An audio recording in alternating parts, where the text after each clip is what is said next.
আল্লাহ আল্লাহ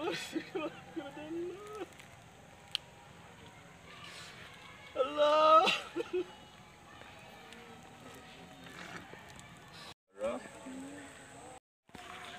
আমরা মুনাজাত করতেছি।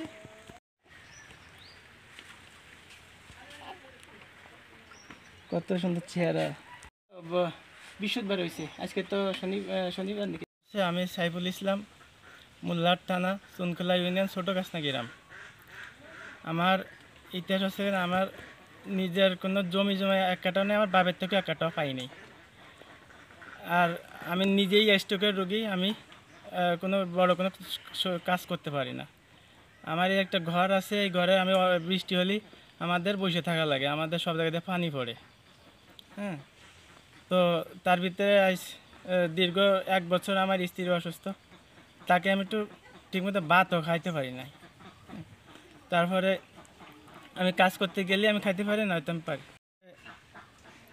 এই অবস্থা আমার ছেলে মেয়ে, এদেরকে আমি আজ 3 বছর হয়েছে এদের কোনো কাপড় দিতে পারি না, আমার স্ত্রীকেও দিতে পারিনি, আমার স্ত্রীকেও দিতে পারি না। এই যে এই ছেলেটার এই যে পড়া আছে, এই যে সব ছিঁড়া, হ্যাঁ, এই দেখেন সিরাতা ভরিয়ে করে। এই যে আমার মেয়েটা দুই জোড়া স্যান্ডেল পায়ে দিয়ে থাকে। এদেরকে আমি ঈদের রোজার থেকে এই পর্যন্ত কোনো বেতন দিতে পারি না, মাদ্রাসার বেতন দিতে পারি। এর ভিতরে আমার স্ত্রী অসুস্থ, গর্ভবতী ছিল, এনে আমি অনেক জায়গায় দৌড়েছি, তো আসলে আমি জীবনে একটা চালির কার্ডও করতে পারি নাই। তো এমতো অবস্থায় আমার স্ত্রী আমি যতদূর পারছি খাওয়াইছি, আসলে তার চাহিদা মতো আমি জীবনে খাওয়ার পর্যন্ত আমি দিতে পারি না। আমার স্ত্রীকেও 3 বছরে কোনো নতুন কোনো কাপড় দিতে পারি নাই ভাই। হ্যাঁ, আমার স্ত্রীর কাপড় দিতে না পারার কারণে আজ আমি সংসারে যত কাজ কাম আমার সব আমরা রান্না করা লাগতাম, সব করা লাগতো। তার ভিতরে গত সোমবারের দিন আমার স্ত্রী অসুস্থ হয়ে পড়ে, আমি ডাঙ্গায় গেছিলাম যে কাজ করতে। আমি মৎস্যজীবী মানুষ, মাছ টাছ মেরে খাই। হ্যাঁ, তো আমি ডাঙ্গায় ছিলাম, আমার বাড়িতে ফোন দিয়ে তোমার স্ত্রীর অবস্থা খারাপ, তুমি শিগগির বাড়ি এসো। এসে দেখে আমার স্ত্রী অসুস্থ, বেহুশ হয়ে রয়েছে। ওই অবস্থায় তারা গোপালগঞ্জ নিয়ে গেলাম সদরে, নিয়ে যাওয়ার পরে ওইখানে যাওয়ার অক্সিজেন দিয়ে রাখলো। তারপর কি যে এরকমের সিরিয়াস রোগী অপারেশন করা যাবে না, হ্যাঁ, অপারেশন করলে সমস্যা হবে। এদিকে আমার স্ত্রী যে ব্যথা বেদনা মানে শক্ত হয়ে থাকে, পরে স্ত্রী বাকি মাইনে নিল না, আমার অপারেশন করাই লাগবে, ব্যথা খালি চিল্লায়ের কাতরায়। অপারেশন করলো, বাচ্চাটা বাইসে আছে। আমার স্ত্রী পরে ওই সময় বললো যে এখনই খুলনা নিয়ে যেতে হবে। এবার খুলনা আইসিইউতে নিয়ে গেলাম। আইসিইউতে নিয়ে গেলে সন্ধ্যার সময় উঠালো, রাত 10টার দিকে ওরা লাইফ সাপোর্টে নিল। সকালে ওর স্ত্রী মারা গেল। এলেন কয়েকদিন চলে গেল, কালকে শুক্রবার দিন সকালে মারা গেল। গতকাল মারা গেছে। গতকালকে মারা গেছে। বাচ্চা হয়েছে না সোমবার? বাচ্চা হয়েছে না, বাচ্চা হয়েছে বৃহস্পতিবারে। বৃহস্পতিবারে জি, বাচ্চা। বৃহস্পতিবারে বাচ্চা হয়েছে। সোমবারে নিছিলেন গোপাল? জি, সোমবারের দিন নিয়েছিলাম। হ্যাঁ, বলে। আমার এই বাচ্চাটা, আমি খুব দরিদ্র পরিবার মানুষ, আমার অভাব কী জিনিস আমি বুঝছি।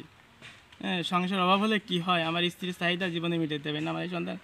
আমি আজ 8 বছর আমি 1 কেজি গরু গোশ কিনে খাওয়াইতে পারিনি ভাই। এদেরকে জিজ্ঞেস করে না দিয়ে তো কদিন আগে এরা ধরেছে এমন গেটেদারটা আমাদের এখানে একটু গরু জবাই দিয়েছে। আমার এই ছেলে মেয়ে এমনভাবে ধরছে, পরে বাকি আমি এই 15 মাসখানিক আগে 1 কেজি গরু গোশ কিনে খাওয়াইছি। তার আগে আমি 8 বছর ঈদ ছাড়া, ঈদে আমি 2-1 কেজি কিনি, যেভাবে কিনা লাগে, কিন্তু ঈদ ছাড়া আমি 1 কেজি গরু গোশ আমি 8 বছর কিনে খাওয়াইতে পারি নাই। এটা অনেক বিরক্ত করে পারিনি। তো আমার সন্তান আমি যাকে দেব, আমার মতো করে এরকমের না দে, আমি আমার ছেলেকে দেব ভাই, আমি আমার ছেলেটাকে দান করব। বাংলাদেশে কোনো যদি উদার মনের মানুষ থাকেন, নিঃসন্তান হতে হবে, নিঃসন্তান হতে হবে। হ্যাঁ, এবং আমার সে লোকটা নামাজি হতে হবে, ইমানদারওয়ালা নামাজি, নবীর সুন্নাত ও মানা নামাজি, সুন্নাত মানে, এবং আমার মতো হত দরিদ্র না হয়, ধনী হতে হবে। আমার বাচ্চাটাকে দেব আমি দাবি। আমার ছেলেটা এত সুন্দর মানুষ, যে হাসপাতালের ডাক্তার পর্যন্ত সবাই অবাক হয়ে গেছে, মানুষের চেয়ার এত সুন্দর হতে পারে। হ্যাঁ, সমস্ত মানুষ আমার ছেলেটাকে এক নজর দেখতেছে, মানুষ এত চেয়ার, এর কী চেহারা, এই যে ছেলেটা ধরে এই ছেলেটার চেহারা এর কি, এর থেকেও ভালো, অনেক সুন্দর। হ্যাঁ, এই 2টা ছেলে হয়েছে আমার কালারের, আর এতে আর এর ভাই হয়েছে ওর মার মতো, ওর মার অনেক সুন্দর ছিল। হ্যাঁ, তো ধনী লোক হতে হবে, নামাজি হতে হবে, আমার ছেলেকে আলেম বানাইতে হবে, ভালো মানে সুশিক্ষায় শিক্ষিত বানাতে পারে। হ্যাঁ, আমার মতে এরকমের, আমি এই জন্যই আসলে কেউ মনে করবেন না যে, কিন্তু আসলে আমি গরিব কী জিনিস আমি বুঝি। আমার ছোটোবেলায় আমার মা মারা গেছিলো। হ্যাঁ, আমার ছেলেকে এফিডেভিট কেন, যে কোনো আইনানুগ ব্যবস্থাই আমি দেব। আমি তো আমার ছেলেকে ফুট করে একদম হাতে তুলে দেবো না, আইনানুগ ব্যবস্থায় আমি আমার ছেলেকে দেবো। এবং আমি মাঝে মাঝে খোঁজ খবর নিতে পারি, আমার সন্তান যেহেতু আমার সন্তান, এরা একটু মাঝে মাঝে দেখবে, আমি হয়তো পরিচয় না দিই। তাহলে আপনার মনে হয় ভিতর হয়?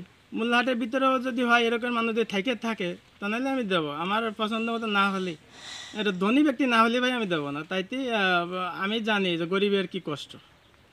কাছে কাছে যে আপনি আর কোনো দিন দাড়ি ছাড়বেন না, দেখেন আপনি যদি দাড়ি ছাড়েন তাহলে আমি চলে যাবো, আপনার সংসার থেকে আমি আসবো না। দাড়ি ছাড়বেন না, নামাজ পড়তে হবে 5 ওয়াক্ত।